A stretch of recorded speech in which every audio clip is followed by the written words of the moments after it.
আসসালামু আলাইকুম, রাফিজাস কিচেনে স্বাগতম। এই তো চলে আসলাম আপনাদের সাথে সিম্পল এবং মজাদার ছুরি শুটকি রেসিপি নিয়ে। প্রথমে আমি ছুরি শুটকি নিয়ে নিলাম, তারপর টমেটো কুচি, গোটা গোটা রসুন, পেঁয়াজ কুচি, তারপর চুলার মধ্যে কড়াই বসিয়ে দিলাম, তেল দিয়ে দিলাম। তেল গরম হয়ে গেলে সামান্য লবণ দিয়ে দেব, তারপর ছুরি শুটকিটা দিয়ে দিয়েছি। ছুরি শুটকিটাকে আপনারা কুসুম গরম পানিতে ধুয়ে নেবেন বা ফুটন্ত পানিতেও ধুয়ে নিতে পারেন।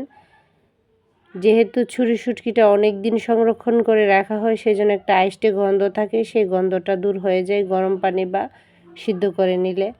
তারপর আমি তেলের মধ্যে একদম কড়া করে ভাজা ভাজা করে নিয়েছি। তারপরে ভাজা ভাজা হয়ে গেলে আমি শুটকিটাকে উঠিয়ে নিয়েছি, দিয়ে দিলাম গোটা রসুন সেই তেলের মধ্যে।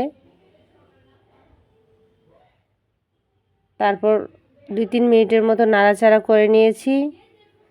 তারপর দিয়ে দিলাম পেঁয়াজ কুচি,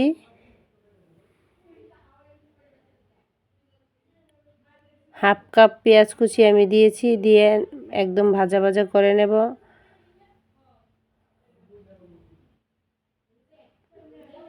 যেহেতু ছুরি শুটকিটা ভাজা আছে, সেই জন্য পেঁয়াজটাকে ভাজা ভাজা করে নিয়ে তারপর দিয়ে দিলাম টমেটো কুচি। আমি টক টমেটোটা দিয়েছি, আপনারা চাইলে মিষ্টি টমেটোটাও দিতে পারেন। টক টমেটোটা দিলে অনেকটা টেস্ট ভালো আসে, সেই জন্য। তারপর টমেটোটাকে কয়েক মিনিট আবার ভাজা ভাজা করে নেওয়া হলে তারপর দিয়ে দিলাম মরিচ, হলুদ, লবণ স্বাদ মতো। তারপরে মশলাটাকে টমেটো পেঁয়াজের সাথে নাড়াচাড়া করে মিশিয়ে নিয়েছি। তারপর দিয়ে দিলাম সামান্য পানি, যেহেতু আমি এতটা ঝোল দেব না, প্রথম অবস্থায় কষিয়ে নেব, সেই জন্য সামান্য পানি দিয়ে মশলাটাকে ভালো করে কষিয়ে নিয়েছি। আপনারা চাইলে ছুরি শুটকিটাকে সিদ্ধ করে একদম থেতো করে দিতে পারেন, আমি থেতো করি নাই।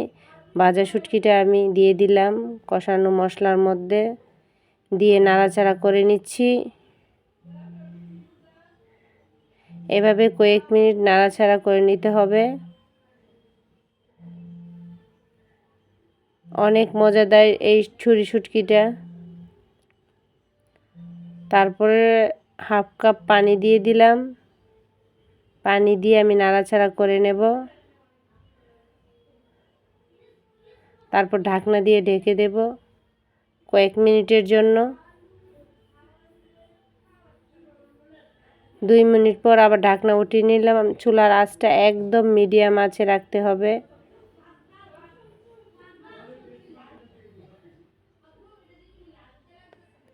যারা শুটকি প্রেমী আছেন তাদের জন্য অবশ্যই এই রেসিপিটা অনেক মজাদার। তারপরে দিয়ে দিলাম কাঁচামরিচ, ধনেপাতা। অনেকেই ধনেপাতা শুটকির মধ্যে দিতে চায় না, যেহেতু শুটকির একটা ফ্লেভার আছে, সেই জন্য ধনেপাতাটা দিলে ফ্লেভারটা ওই রকম ঠিকঠাক থাকে না। তবে আমার কাছে অনেক ভালো লাগে ধনেপাতা দিলে, ফ্লেভারটা অনেক ভালো লাগে, সেই জন্য আমি ধনেপাতাটা বিশেষ করে দেওয়ার চেষ্টা করি। তারপর নাড়াচাড়া করে আবার ঢাকনা দিয়ে ঢেকে দেব।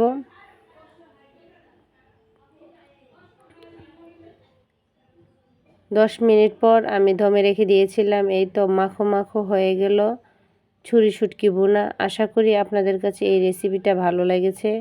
ভালো লেগে থাকলে অবশ্যই এই রেসিপিটা ট্রাই করবেন। আর যারা শুটকি প্রেমী আছেন তাদের কাছে তো অসম্ভব মজাদার এই ছুরি শুটকি রেসিপি। ভালো লেগে থাকলে লাইক, কমেন্ট এবং শেয়ার করতে ভুলবেন না। সবাই ভালো থাকবেন, সুস্থ থাকবেন। আল্লাহ হাফেজ।